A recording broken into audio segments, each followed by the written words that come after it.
사도행전 1장 1절에서 11절 말씀 우리 제가 한 절 여러분들이 한 절 교독하도록 하겠습니다.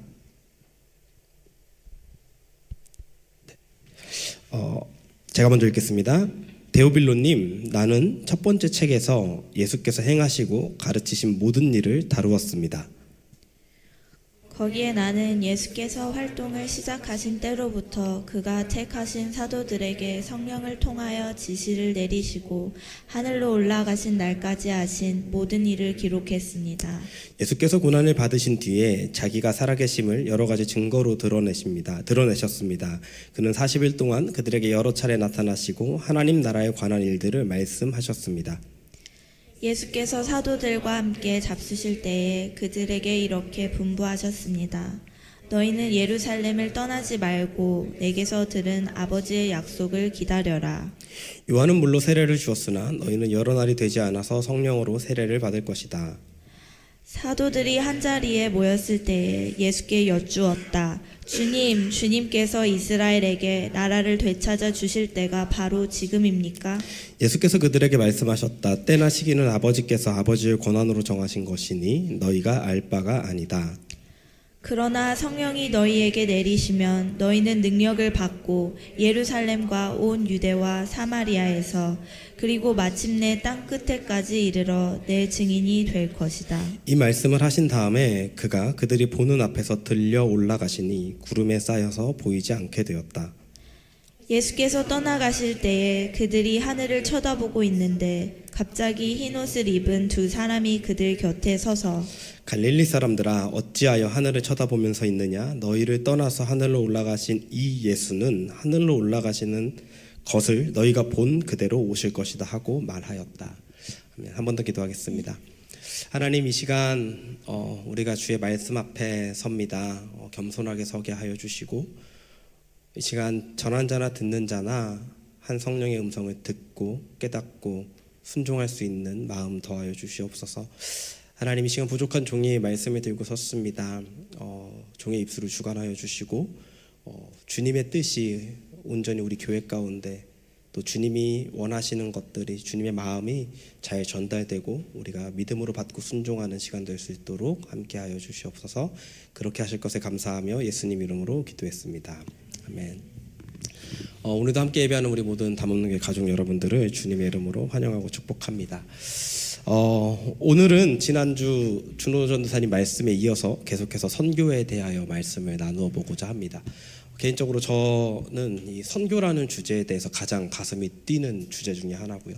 그러면서 이 뛰는 주제로 말씀을 준비하다 보니까는 너무나 여러분들에게 하고 싶은 말, 나누고 싶은 말이 많아서 줄이느라고 참 많은 시간을 썼던 것 같습니다. 우리는 지난주 전도사님의 준호 전도사님을 통하여 복음에 대하여 그 기쁜 소식에 대하여 들었고요. 그리고 그 복음을 우리의 삶 가운데서 선교적으로 또 우리의 삶의 영역 안에서 나누는 것에 대하여 들었습니다. 오늘 저는 이 사도행전 말씀을 가지고 예수님이 승천하시기 전 제자들에게 하신 명령과 그 후 복음이 이 성경 속에서 어떻게 전파되었는지를 살펴보고 역사 속에서 선교가 어떤 하나님의 방법으로 이루어져 있는지, 하나님이 선교를 어떻게 이루어 가셨는지를 함께 나누어 보고자 합니다. 그리고 지금 우리는 이 선교를 어떻게 감당할 수 있는지, 어떻게 바라볼 수 있는지를 잠시 살펴보도록 하겠습니다. 오늘 우리가 읽은 사도행전 1장 1절은 이렇게 시작됩니다. 데오빌로님, 나는 첫 번째 책에서 예수께서 행하시고 가르치신 모든 일을 다루었습니다.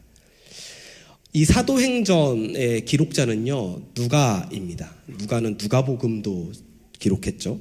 그리고 수신자는요, 데오빌로라는 사람입니다. 누가는 데오빌로에게 첫 번째 책 누가복음을 통해서 예수님의 이야기를 했고요. 두 번째 책, 이번엔 두 번째 책을 보내고 있는 것입니다. 누가복음과 사도행전의 수신자는 데오빌로이지만 누가는 이 데오빌로 한 사람만을 위해서 복음서와 사도행전을 쓴 것이 아니라 데오빌로와 같은, 데오빌로는 누구냐면요, 이방인이에요. 데오빌로와 같은 이방인 그리스도인들과 또는 이방인들을 향하여 누가복음과 사도행전을 기록한 것입니다. 누가가 처음에 기록한 누가복음에는요, 중요한 신학적 흐름이 있어요. 여러 가지 있어요. 누가복음에는 여러 가지 신학적 메시지가 있는데 그 중에 하나가 뭐냐면은 바로 예수님께서 예루살렘으로 올라가시는 길에 대한 내용입니다. 예수님은 보통 이제 갈릴리 주변에서 사역을 많이 하셨는데 이제 갈릴리 주변의 사역을 마무리하시면서 예루살렘을 향하여 십자가를 향하여 가는 그 길에 대한 이야기가 누가복음에 나옵니다. 누가복음 9장 51절에 보면 이렇게 기록되어 있습니다. 예수께서 하늘에 올라가실 날이 다 되었다. 그래서 예수께서는 예루살렘에 가시기로 마음을 굳히시고 라고 기록되어 있습니다. 그리고 이 9장 51절 이후로부터 19장에 예수님께서 예루살렘에 입성하시기 전까지 나오는 모든 이야기들은 예수님이 예루살렘으로 향하여 가는 길에 있었던 이야기들로 누가는 표현하고 기록하고 있습니다. 예수님은 예루살렘에서 십자가 죽음과 부활로 모든 사명을 이루셨어요. 그리고 제자들에게 누가복음 24장 44절에서 49절에 마지막 명령을 하시고 하늘로 올라가십니다. 제가 대신 읽어드리겠습니다. 예수께서 그들에게 말씀하셨다. 내가 전에 너희와 함께 있을 때에 너희에게 말하기를 모세의 율법과 예언서와 시편에 나를 두고 기록한 모든 일이 반드시 이루어져야 한다고 하였다. 그때에 예수께서는 성경을 깨닫게 하시려고 그들의 마음을 열어주시고 그들에게 말씀하셨다. 이렇게 기록되어 있다. 곧 그리스도는 고난을 겪으시고 사흘째 되는 날에 죽은 사람들 가운데서 살아나실 것이며 그의 이름으로 죄사함을 받게 하는 회개가 모든 민족에게 전파될 것이다 하였다. 예루살렘에서부터 시작하여 너희는 이 일의 증인이라. 보아라, 나는 내 아버지께서 약속하신 것을 너희에게 보낸다. 그러므로 너희는 위로부터 오는 능력을 입을 때까지 이 성에 머물러 있어라. 예수님께서는 누가복음 24장 44절에서 49절 말씀을 제자들에게 명령하십니다. 47절에 보면요, 아주 중요한 말이 나와요. 예루살렘에서부터 시작하여 이 일의 증인이 될 것이다. 지금 예수님이 어디로 가셨죠? 예루살렘으로 가셨어요. 그리고 이제 제자들에게 말씀하시는 거예요. 예루살렘으로부터 시작해서 너희는 이 일의 증인이 될 것이다. 그리고 이제 이 누가가 지은 두 번째 책인 사도행전은 그 복음이 그 예수님으로 인한 그 기쁜 소식이 예루살렘으로부터 시작해서 온 유대와 사마리아와 땅끝까지 퍼져가는 그 역사, 교회의 역사를, 복음의 역사를 기록하고 있습니다. 오늘 본문 6절은요, 사도들이 부활하신 예수님과 한자리에 모여서 예수님께 묻는 장면이 나옵니다. 주님께서 이스라엘 나라를 되찾아 주실 때가 바로 지금입니까? 제자들이요, 아마 이 사도행전 첫 번째 장면과 누가복음이나 마태복음의 마지막 장면은 좀 겹치는 시기일 거예요. 아직 예수님이 제자들에게 명령하지 않은, 복음 전파에 대해서 명령하지 않을 때였을 것입니다. 그래서 제자들은 아직 예수님의 그 명령과 예수님의 깊은 마음을 아직 모르는 것 같아요. 예수님이 메시아라는 것은 알고 있었지만 그 예수님이 메시아고 구원자라는 것이 온 인류를 위한 메시아고 온 인류를 위한 구원자가 아니라 유대인들, 유대 국가를 위한 우리를 이 이스라엘을 회복시킬 메시아로 인지하고 있었던 것입니다. 그러기에 죽음에서 부활하신 예수님이 이제는 온 이스라엘을 온전한 하나님의 이스라엘로 회복시켜 주실 것을, 하나님이 그 구약의 우리의 조상들에게 약속하셨던 그 이스라엘의 영광, 다윗의 왕국을 회복시켜 주실 것을 계속해서 기대했던 것 같아요. 얼마나 놀라워요. 예수님 파워가 슈퍼 짱이거든요. 이제 죽음에서 부활하셨거든요. 이제 그 누구도 500명이 봤잖아요. 그 누구도 부인할 수 없을 정도인데 이제 그 예수님이 공개 석상에 한 번만 나타나 주시면 이제 로마도 벌벌 떨 것이고 이제 이스라엘이 회복되는 것은 당연한 거라고 제자들은 생각했을 거예요. 근데 예수님은 7절에 그 일은 아버지만 아신다고 하신 후에 8절에 우리가 잘 아는 말씀을 제자들에게 말씀하십니다. 그러나 성령이 너희에게 내리시면 너희는 능력을 받고 예루살렘과 온 유대와 사마리아에서 그리고 마침내 땅끝에까지 이르러 내 증인이 될 것이다 라고 이야기를 합니다.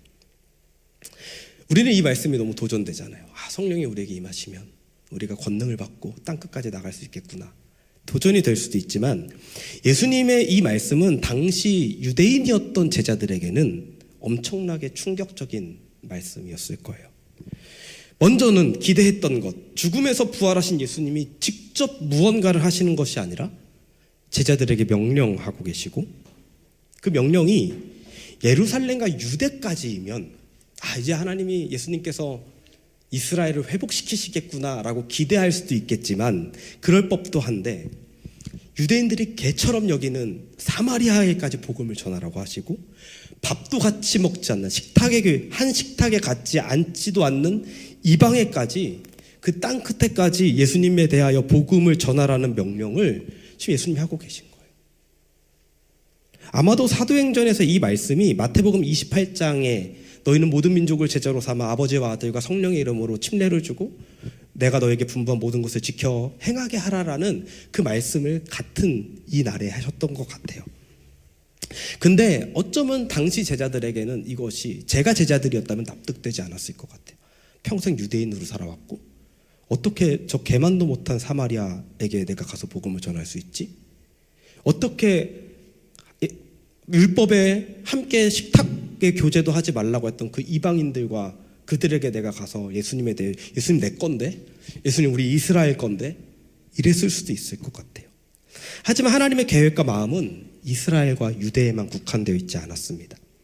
하나님이 창세기 12장에서 아브라함을 부르실 때 분명히 이렇게 말씀하셨어요. 땅에 사는 모든 민족이 너로 말미암아 복을 받을 것이다. 하나님이 출애굽기 19장에서 출애굽한 이스라엘 백성과 시내산에서 언약을 할 때 이스라엘을요, 내가 너희를 위한 하나님이다라고 말씀하신 것이 아니라 내가 너희를 제사장 나라 삼겠다라고 말씀하십니다. 여러분, 제사장이 어떤 존재입니까? 하나님과 백성을 연결시켜주는 중재자의 역할이에요. 하나님이 이스라엘을 제사장 나라 삼으신 이유는 이스라엘을 통하여서 열방과 하나님을 연결시켜주는 그 역할로 이스라엘을 부르신 것입니다. 그런데 이스라엘은요, 역사 속에서 그것을 알지 못했고 그 일을 위해 오신 예수를, 그 온 땅의 구원자, 온 땅의 메시아로 오신 예수를 배척하고 버렸던 것입니다. 그런 이스라엘이지만 중요한 것은 그것을 이해하지 못하는 제자들이었지만 하나님은 하나님의 방법으로 하나님의 역사와 하나님의 일을 하신다라는 것입니다. 분명히 예수님 말씀하셨죠. 성령이 너에게 내리시면. 이제 사도행전 2장에 보면요, 오순절 마가의 다락방에서 기도하고 있는 제자들에게 성령이 임합니다. 그리고 그 제자들은 담대함을 얻어 복음을 선포합니다. 그때 때마침 오순절 이스라엘의 절기여서 온 땅에 있었던 유대인들과 그 흩어져 있었던 유대인들이 또는 유대교로 개종한 사람들이 오순절을 지키기 위해서 예루살렘에 와 있었고, 그들에게 복음을 전했을 때 그때 침례를 받은 신도의 수가 3,000명이라고 성경은 기록하고 있습니다. 하지만 그때 침례를 받고 예수를 믿은 사람들은요, 성경에 기록하는 것은 유대인이나 유대교로 개종한 자들이었습니다. 감사하게 그들을 통해서 교회가 세워지기 시작하고요, 그 성도들은 함께 모이고 교제하며 아름다운 교회의 공동체를 만들어가고 세워가는 것 같았습니다. 그런데 복음은 계속 어디에만 머물러 있었냐면요, 예루살렘과 그 유대인들에게만 머물러 있었습니다. 사도행전을 쭉 깊게 다루지 않아서 제가 하나하나 그냥 내용만 짚고 넘어가겠습니다. 하나님은 그러한 교회와 성도들을요, 핍박과 박해를 통해서 흩어지게 하십니다. 7장의 스데반이 순교 후에 8장 1절에 이렇게 기록되어 있습니다. 우리 한번 8장 1절 그날에부터 한번 다 같이 읽어보겠습니다. 시작. 그날에 예루살렘 교회에 큰 박해가 일어났다. 그래서 사도들 이외에는 모두 유대 지방과 사마리아 지방으로 흩어졌다. 예루살렘에 박해가 있는데 1장 8절에 예루살렘과 유대와 사마리아라고 했는데 이제 8장 1절에 흩어지는 일이 벌어집니다. 그리고 8장 4절에요, 이렇게 기록되어 있어요. 그런데 흩어진 사람들은 두루 다니면서 말씀을 전하였다. 여러분, 만약에 내가 예수를 잘 믿다가 예수를 믿는다라는 이유로 핍박을 받았어요. 그리고 억지로 이주를 했어요. 억지로 옮겼어요. 내가 살고 싶지 않는 사마리아에 갔어요. 유대인들은 계속해서 사마리아인들을 개처럼 여겼을 거예요. 내가 그 땅에 갔어요. 여러분 마음이 어떠시겠어요? 나는 예루살렘에 터잡고 살고 있었는데 박해 때문에 그 땅에 갔어요. 저 같으면요, 실망하고 낙심하고 아무것도 하기 싫었을 거예요. 예수님 왜 그러십니까? 하나님 왜 그러십니까? 예수님 살아계셨다면 이러실 것입니까? 라고 했을 것 같아요. 근데 성도들은요, 뭘 하고 있습니까? 그 땅에서 복음을 전하고 말씀을 전하고 있습니다. 특히 여러분 나중에 집에 가셔서 8장을 한번 자세히 읽어보십시오. 빌립은요, 사마리아의 복음을 전할 뿐만 아니라 하나님이 빌립으로 옮기셔서 에티오피아 여왕 간다게의 내시에게 복음을 전하게 해요. 이 복음이 이제는 사마리아를 넘어 에티오피아라는 이방에까지 복음이 전해지는 그 모습을 보여주고 있습니다. 사도행전 9장에는요, 그리스도인들이 핍박하던 바울이 다마스커스에 있는 그리스도인들을 잡아러 가는 길에 예수님을 만나고 변화되는 회심의 이야기가 기록되고, 10장에는요 이방인 선교에 있어서 가장 핵심적인 베드로와 고넬료의 이야기가 등장합니다. 먼저 10장 전반부에는요, 로마의 부대 백부장인 고넬료의 이야기가 나와요. 10장 2절에 보면 이렇게 나옵니다. 그는 경건한 사람으로서 온 가족과 더불어 하나님을 두려워하며 유대 백성에게 자선을 많이 베풀며 늘 하나님께 기도하는 사람이었다. 이 사람이 유대교로 개종한 사람인지 모르겠지만 이는 로마의 백부장이었음에도 불구하고 하나님을 두려워하고 있었어요. 근데 어느 날 천사가 나타나서 고넬료에게 말합니다. 요바에 사는 지금 무두장이 집에 머물고 있는 베드로라고 하는 시몬을 너네 집으로 데리고 와라 라고 이야기를 합니다. 그래서 고넬료는 베드로에게 사람을 보내죠. 그 시각, 같은 시각이었을 것 같아요. 베드로가요, 지붕에 올라가서 기도를 하고 있는데 배가 고픕니다. 베드로도 사람이었던 거예요. 기도하고 있는데 배가 고픈데 황홀경에 빠져요. 환상에 빠지는데, 어떤 환상에 빠지냐면은 하늘에서 보자기와 같은 그릇이 있고 내 귀퉁이에 끈이 매달려서 내려오는데 그 안에 온갖 동물과 기어다니는 짐승과 새들이 있었다고 합니다. 그리고 하늘에서 음성이 들려요. 베드로야, 이것을 잡아먹어라. 베드로가 뭐라고 말합니까? 주님, 저는 속되고 부정한 것을 잡아먹을 수 없습니다. 레위기 11장에 나오는 그 유대인들이 지키고 있는 그 음식법에 어긋나는 동물들이기 때문에, 이게 부정한 동물이기 때문에 내가 잡아먹을 수 없습니다 라고 베드로가 이야기해요. 근데 하나님께서 두 번째 말씀하세요. 베드로야, 잡아먹어라. 하나님께서 깨끗하다고 하신 것을 너가 속되다라고 하지 말아라. 근데 베드로가 no 이럽니다. 그리고 세 번째까지 말씀하고 베드로가 저는 유대인이기 때문에 그럴 수 없습니다 하고 거절을 해요. 그리고 환상 속에 다시 올라가요. 베드로는 계속 배고픈 상태였을 것 같아요. 그 환상이 끝나고 난 직후에 문을 두드리는 소리가 들리죠. 바로 고넬료가 보낸 사람들이 왔습니다. 베드로는 그 의미가 무엇인지 계속 생각하고 있었을 거예요. 성경에 보면 갸우뚱하고 있었다 그래요. 궁금해하고 있었다 그래요. 그리고 마침 로마 백부장, 베드로 얼마나 무서웠겠어요. 백부장이 군대에서 나를 잡으러 왔다라고 생각했을 거예요. 어찌됐건 따라갔습니다. 알고 보니까는 그들은 경건한 사람들이었고 그 환상 속에서 모시고 오라 그래서 왔다고 하고요. 베드로가 그들에게 말씀을 전해요. 제가 베드로였다면은 두렵고 떨리는 마음, 하나님을 두렵고 떨리는 마음이 아니라 그들을 두렵고 떨리는 마음으로 말씀을 전했을 것 같아요. 베드로에게 예수 그리스도에 대해서 전합니다. 예수 그리스도가 누군지에 대해서 전합니다. 사도행전 10장 45절에 보면요, 그 전에 그 예수를 전할 때 성령이 그들에게 임하고요. 10장 45절에 보면은 할례를 받은 사람들 가운데서 믿게 된 사람으로서 베드로와 함께 온 사람들은 이방 사람들에게도 성령을 부어주신 사실에 놀랍니다. 무슨 의미냐면요, 베드로와 함께 온 사람들은요, 유대인이었던 거예요. 그들은 지금까지 성령은 유대인에게만 임하고 할례를 받은 사람들에게만 임한 줄 알고 있었어요. 그런데 로마의 백부장, 이스라엘을 침략해서 공격해서, 물론 그가 하나님을 경외하고 있었지만은 그에게 복음을 전하니까 성령이 임하는 사실에 이들이 놀랍니다. 그리고 이 소식이 어디에까지 전해지냐면요, 예루살렘 교회까지 전해져요. 예루살렘 교회가요, 사도행전 11장에 보면요, 베드로가 이방인 집에 가서 말씀을 전하고 식탁의 교제를 했다는 사실을 가지고 예루살렘 교회 지도자들이 베드로를 나무랍니다. 너 어떻게 유대인으로서 이방인과 함께 식탁의 교제를 할 수 있냐라고 나무랍니다. 그런데 베드로가요 말해요. 내 의지로 한 게 아니라 하나님이 환상을 보여주셨고 내가 그 환상 속에서 따라갔는데 그 고넬료도 환상을 보고 하나님이 하셨고 내가 한 거 아니야. 그러자 그 이야기를 쭉 한 거예요. 베드로가 하나님이 어떻게 이방인에게 성령을 임하게 하셨는지에 대해서 이야기를 한 거예요.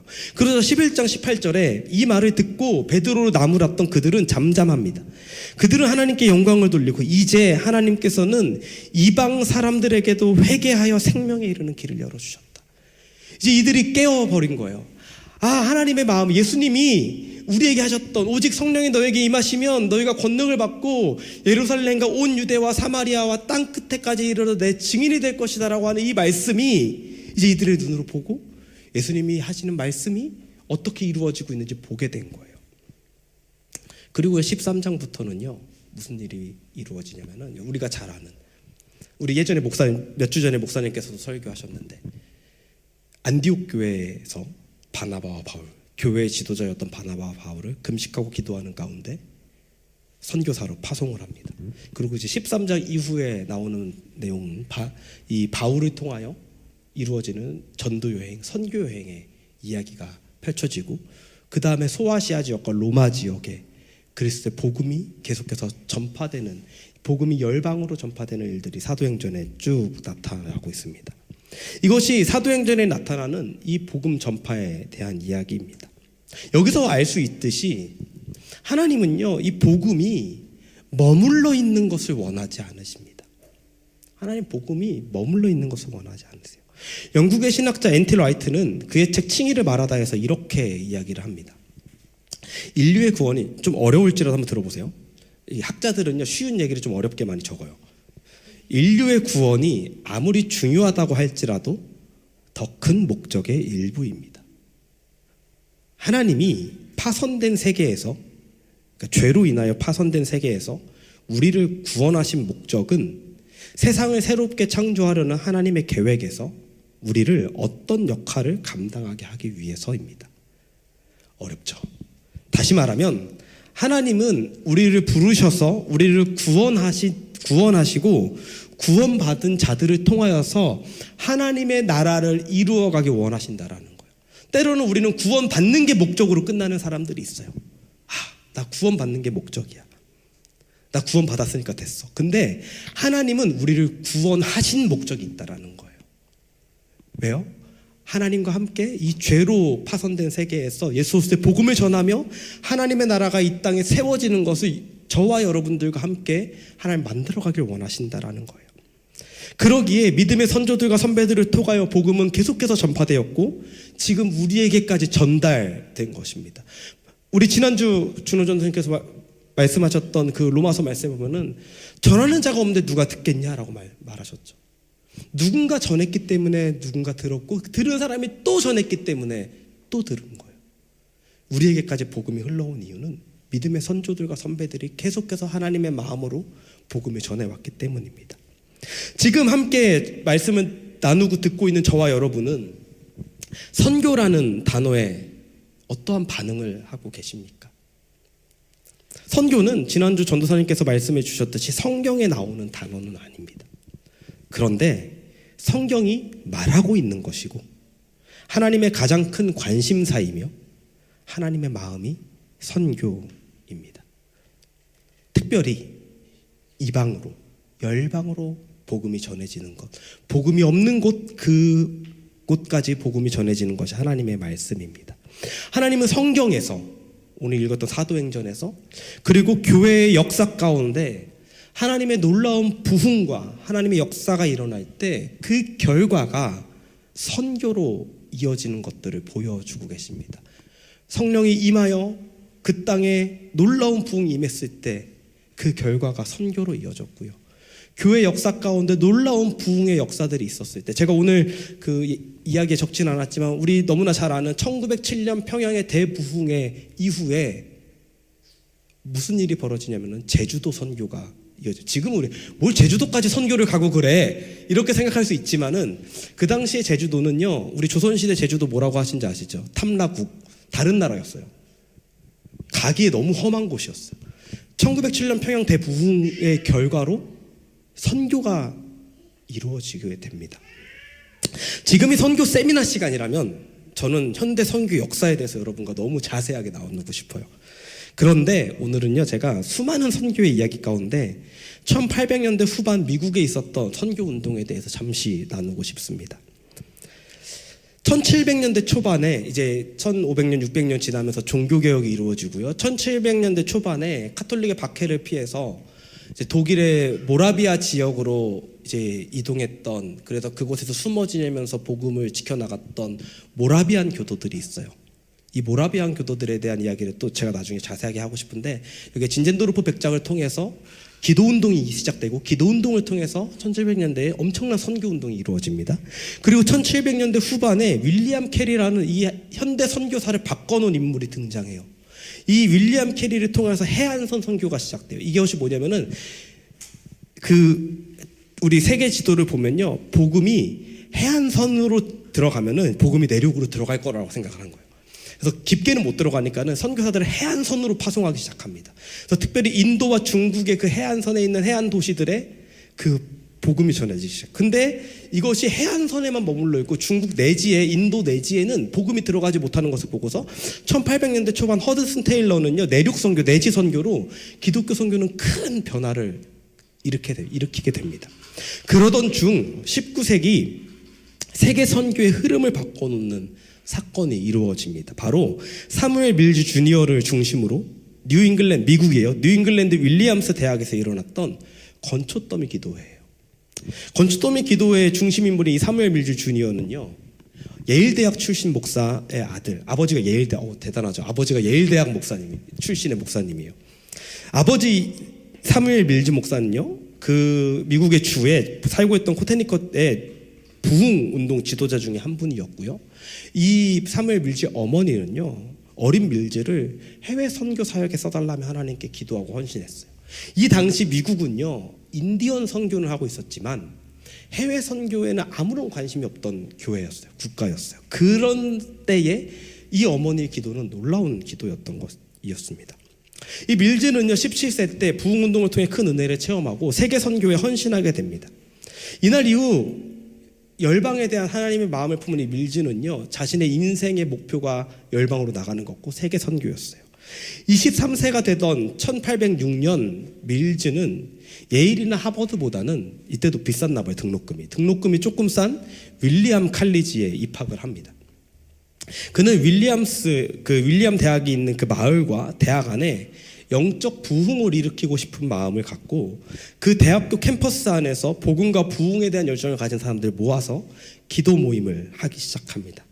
그래서 그 기도 모임에 있는 사람들이 밀주와 밀주 그룹이었다 그래요. 네, 참으로 미국은 항상 이렇게 이름 잘 짓는 것 같아요. 네, 그들은 매주 정기적으로 모였고 정기 모임 이외에도 따로 모여서 학생 가운데, 이 캠퍼스 가운데 부흥이 일어나도록 계속해서 기도회를 가졌습니다. 그러던 중 1808년 8월 어느 토요일이었어요. 무더운 토요일 날 이 밀주그룹 학생 5명이 기도하기 위해서 그 주변의 강변에 모였습니다. 그런데 갑자기 거른 구름이 몰려오고 소나기가 내리는 거예요. 소나기를 피해야 됐기 때문에 이들이 거기에 쌓여있던 건초더미 사이로 들어가게 됩니다. 그 건초더미 사이에서 비를 피하는 동안에 이 5명의 친구들이 하나님의 마음을 가지고 아시아 지역 선교를 위해서 기도하기 시작합니다. 그때 그 건초더미 속에 성령이 강하게 임하셨습니다. 그리고 밀즈는 이렇게 말했습니다. 우리가 아무리 해외 선교를 위해서 기도할지라도 우리 자신이 해외 선교사로 나가지 않는다면 우리의 기도는 별 의미가 없다. 성령의 감동을 받아 We can do this if we will 이라고 도전했습니다. 이 구호는요, 이후 건초더미 기도 운동의 슬로건이 되었고, 이 기도 모임은 그해 여름 내내 그 숲에서 계속해서 진행되었습니다. 겨울이 오자, 이제 숲에서 기도할 수 없잖아요. 겨울이 오자 어느 부인의 집으로 가서 기도 모임을 진행했고, 다시 계절이 지나고 숲속에서 1807년 여름까지 쭉 지속되었어요. 1809년 여름까지 쭉 지속되었습니다. 이 작은 기도 모임이요, 이 5명의 친구들이 했던 기도 모임이 미국의 대학에서 일어난 최초의 해외 선교를 위한 기도회였어요. 이처럼 선교에 헌신되고 기도하는 소수의 젊은이들을 통해서 하나님은 놀라운 일들을 하기 시작하시는데요. 그들은 하나님께서 우리를 필요하시는 곳은 어디라도 언제든지 가겠다라고 다짐하고 북미주 최초의 해외 복음 전파를 위한 결사대 같은 형제회를 만듭니다. 그리고 1810년 6월에 열린 교단 총회를 찾아가서 이 젊은 친구들이 25, 26 된 이 젊은 친구들이요, 교단 총회를 찾아가서 우리를 해외 선교사로 파송해 주십시오라고 요청하기 시작해요.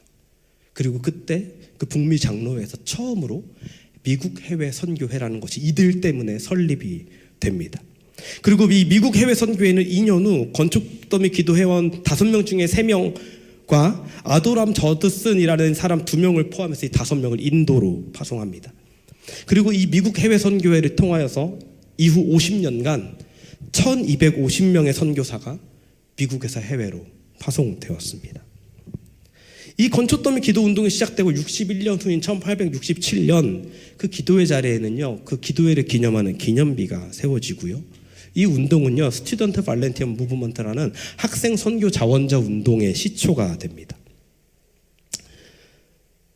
1879년 프리스턴 대학의 YMCA 지도 책임자인 루터 워셔드는 그 윌리엄스 대학, 이 사무엘 밀즈가 다녔던 윌리엄스 대학 YMCA 회장 찰스 오버와 함께 그 기념비를 찾아가요.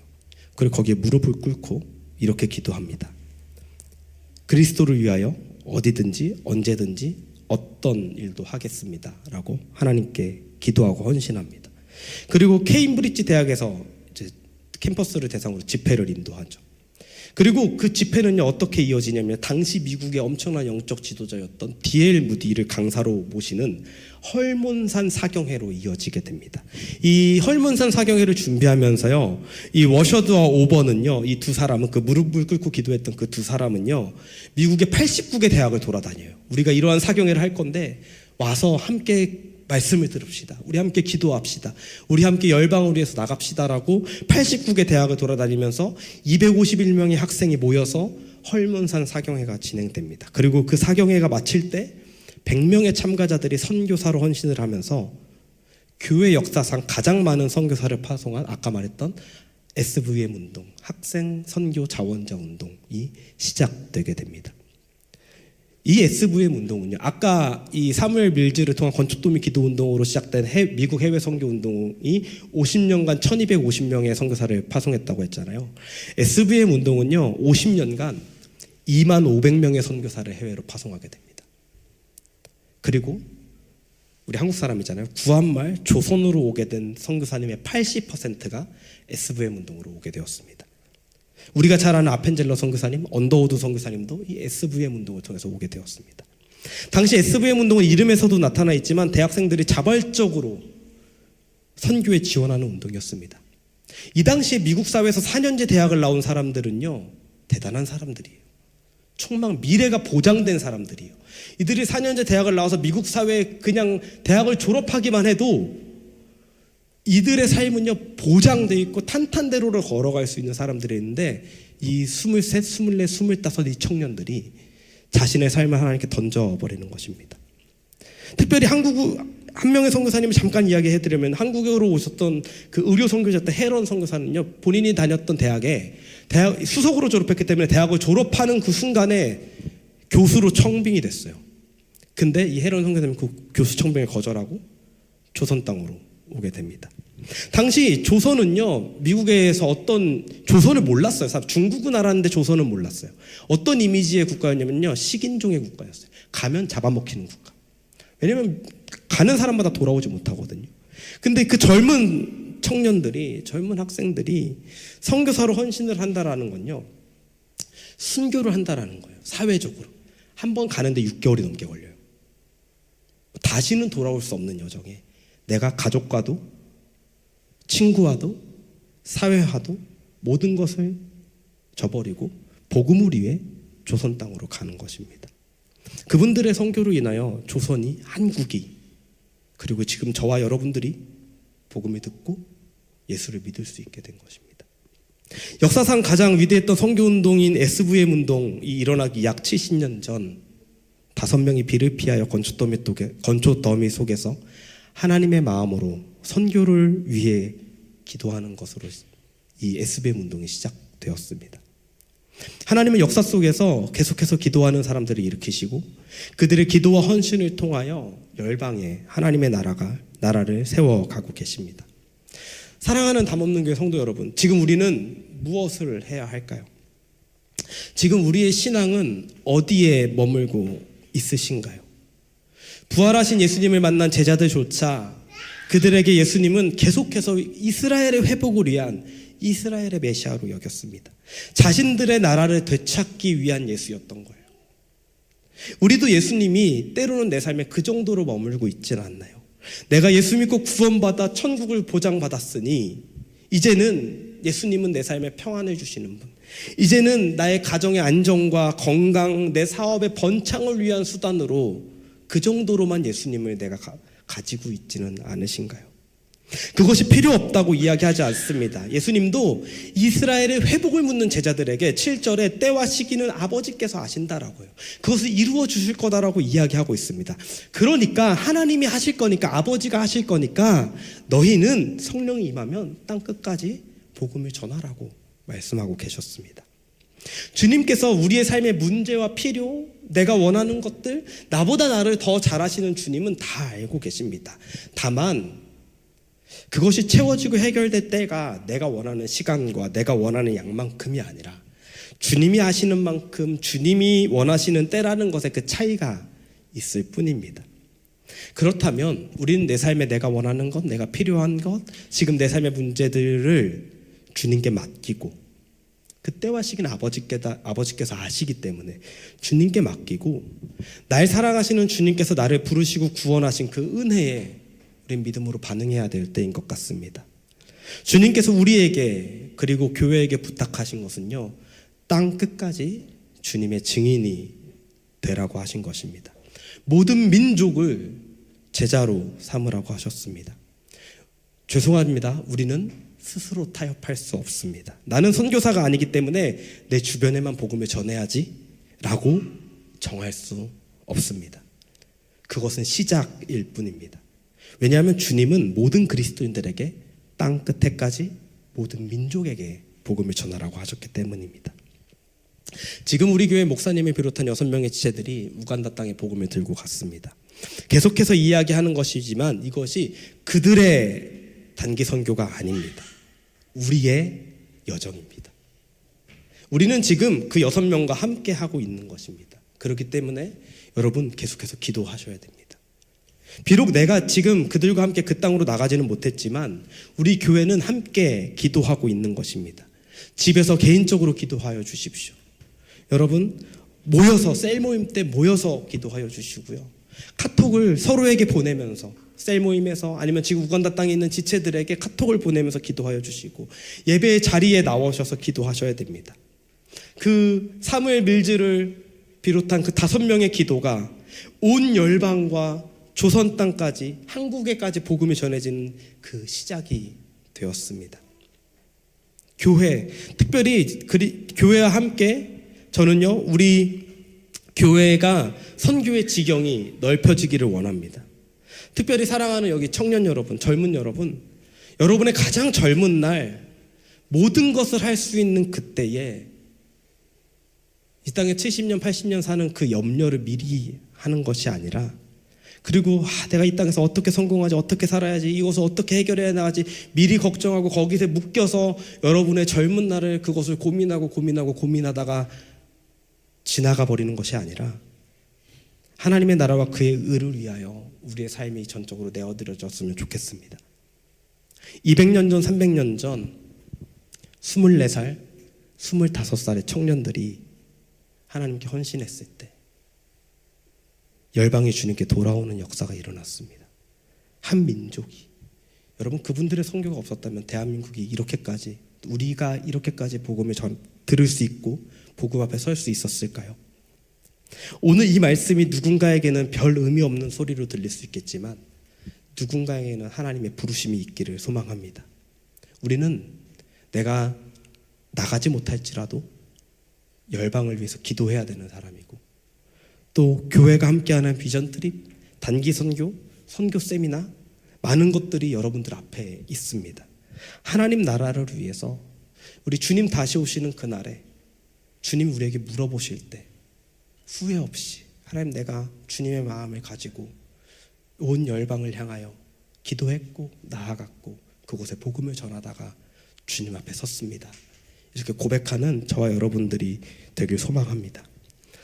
선교에 대하여 더 알고 싶으신 분들은 말씀해 주십시오. 특별히 지난 청년 캠프 강사로 오셨던 홍영진 목사님께서 선교 세미나 하신 영상이 있습니다. 이것이 여러 가지 보안 문제 때문에 공개적으로 저희가 올릴 수는 없지만 원하시는 분들이 계시다면 저희가 공유해 드릴 수 있습니다. 배우고 마음을 가지고 우리가 함께 기도할 수 있는 저와 여러분들이 되기를 소망합니다. 우리 시간 아무도 예배하지 않는 이 찬양하고요. 다 같이 기도하고 예배를 마치기 원합니다. 괜찮으시다면